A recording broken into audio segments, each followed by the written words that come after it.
I belong in hell. I'm a special little addict. I sold my own goddamn daughter on the deep web for heroin. I'm just glad the police found me before he did, though. My daughter and wife didn't have the same luck. I saw what happened, too. The worst part is, I'm not even that sad she's gone.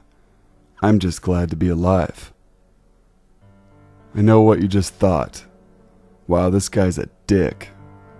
Bingo. You sober-minded fucks who've never even smoked a cigarette don't even know what it's like to be me. I was like you at one time. All through high school, I was sober. I didn't even drink a single beer. My parents were well-to-do and things were amazing growing up. I was going to be a lawyer. I was looking into starting my own law firm. I wanted to be rich and work in real estate. I did all of it, but when I looked at my life, I realized how fucking boring it was. My wife and I had everything we ever wanted except we couldn't have kids. I turned to the bottle and started becoming depressed. For once in my life, there was one thing I couldn't have that I wanted. I hadn't drank before, but my wife had. She liked that I was drinking now. She was kind of a party girl in college, and we were both annoyed with the world. One night when we were both drunk, we had sex, and would you believe she got pregnant? Except now we didn't want a baby. We thought about aborting it, but my wife said we should give it a chance. 9 months later, we had a screaming alien to take care of. My wife instantly started to become more responsible. She told me I needed to put down the bottle and stop being a drunk, and I did. Then I picked up cocaine. I thought it was a big fuck you to her, and I was excited by the prospect of getting more work done with it. I started making more money than ever before. I was working late nights, and my wife thought it was just me working hard. The truth was, I was beginning to use high-class prostitutes in my spare time. I had everything I ever wanted. One night, one of the girls brought over heroin, told me if I wanted a good rush to do it. I thought, what the hell, and did it. That was the best sex I've ever had in my life. Oh my God, what a rush it was. But in the end, I was left with an intense urge to do it again. Unlike cocaine, heroin didn't help me get work done. I was doing less work and more fucking around with prostitutes. My business was crumbling before me, so I sold it. My wife began to notice how skinny I had gotten. My daughter was now 3 and I was never really around, so she didn't know me well. One night we got into a huge fight and my wife decided maybe it was time to leave. Pissed off, I told her I'd leave and just go live in a hotel until I could find a place. That's when I talked with my dealer about getting more heroin, but I was out of money. Can we trade? I asked. No, I don't do trades. I know someone who might, though. He's a sick fucker who will buy people. He might be interested in buying someone if you can bring him them. I was intrigued by this idea. How much per person? I asked. Depends. Some he molests for weeks online posting pictures. Others he likes to beat to death on a live stream. Who do you have that you can sell? I thought about it for a second. The fucking daughter of mine that I never wanted. It was a perfect way to get rid of her and piss off my wife. If I do I have to watch? I have an idea to kill 2 birds with 1 stone. The guy laughed a bit and then pulled out the man's number from his pocket. Call this guy.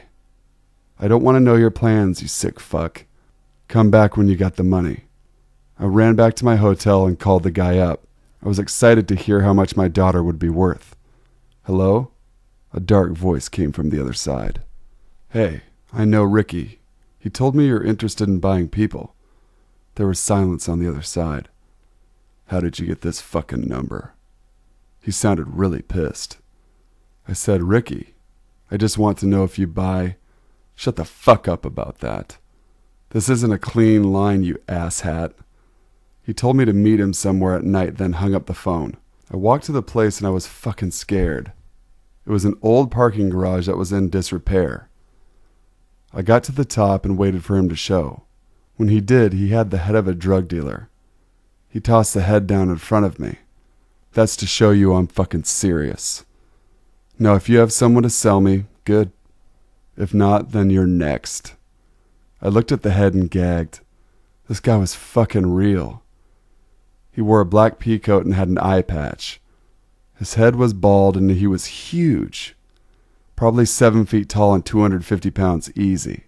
My daughter, she's 3, I said quickly. Pictures. He held out his hand. I hadn't thought of that.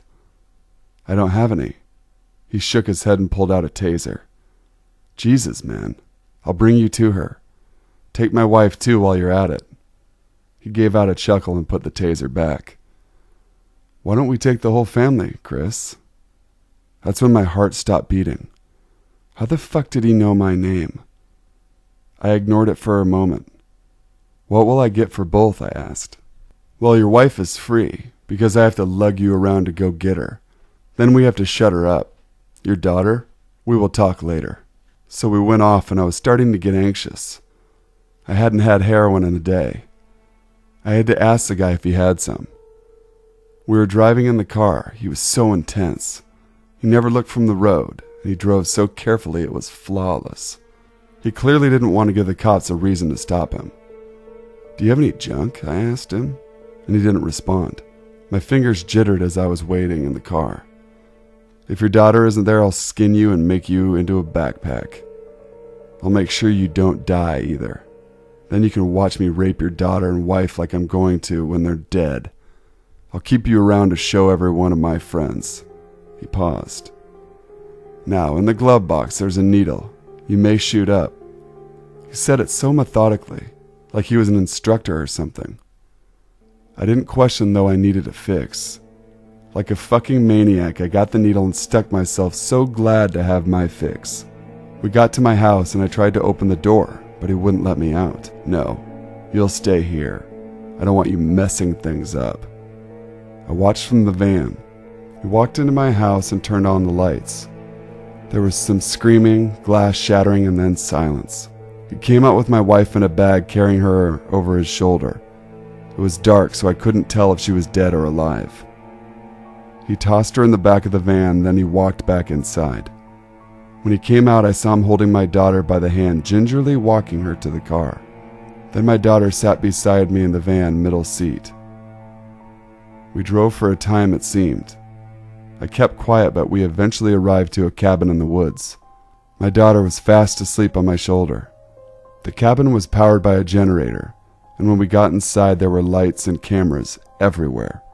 Computers showing different angles of different parts of the cabin, and the crawl space, which was more of a dungeon. The man told me to stay upstairs. He opened a hatch and brought my daughter down to the basement somewhere. I heard her scream. Then my wife, who was up and alive. He brought her to the hatch and shoved her down. I don't know what he did from there. The man came up the hatch with a huge bag of heroin. He handed it to me. Is this enough? He asked. Holy fuck. Yes, plenty, I said. Good, now you will sit and watch. He pointed to a computer. I saw my daughter in a cell. She was tied to a chair and screaming for help. Another monitor had my wife. She was tied to a pole and naked. The man left and went down the stairs with his nightstick. A chat log appeared on both screens showing this was live and people were watching. These sick fucks wanted the guy to do the most fucked up things you could ever imagine. And he did. He raped both of them several times over the course of the next few days. He cut them with blades, burned them with brands. I never asked him to stop. He fed me and I just kept getting high to numb what little pain I felt, but it was getting worse. One night my daughter looked up at the camera and she said, "Daddy, stop the man, help me." Daddy's dead. The man screamed and slapped her. The chat went wild. I looked up and saw a camera on me. Those fuckers had been watching me this whole time. Suddenly I was hit with the realization of what was going to happen to me next. This asshat was going to kill me too. I dashed out and got in the man's car and drove off. I got to the road and sped as fast as I could. Soon blue lights flashed.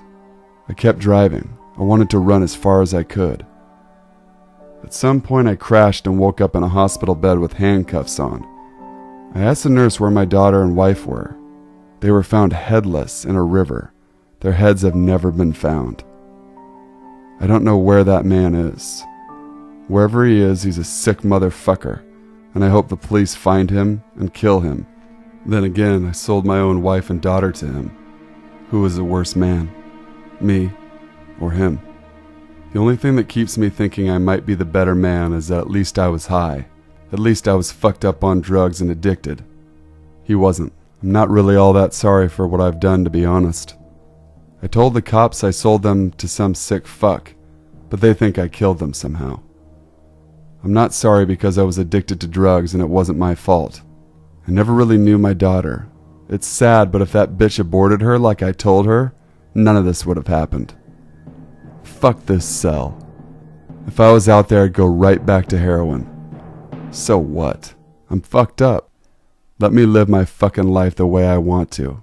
Leave me the fuck alone.